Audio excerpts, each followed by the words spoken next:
Hello everyone, welcome to my tutorial video about simple past, past continuous, and the basic needs. I present myself, my name is Natalie Yanta, and I belong to the 10th A course of the High School Técnico Salesiano. First off, let's talk about the basic needs. What's a basic need? They're necessary things that are useful to survive or maintain a good life in society.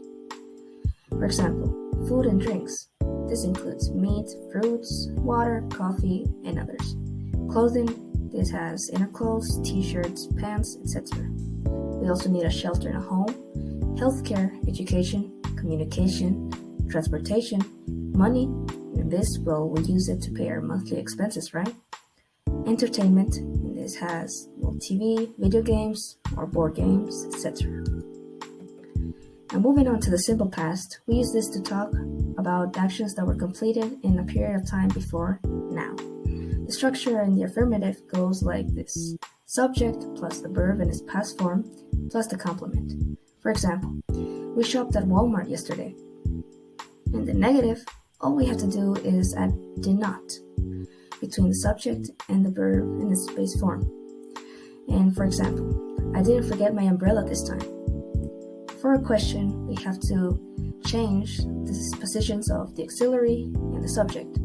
So, for example, we have, did he get in trouble again?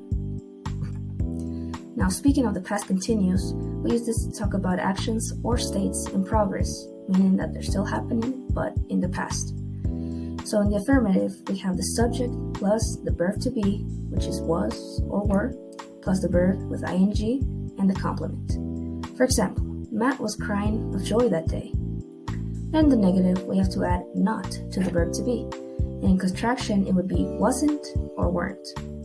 For example, Dan wasn't listening to the teacher.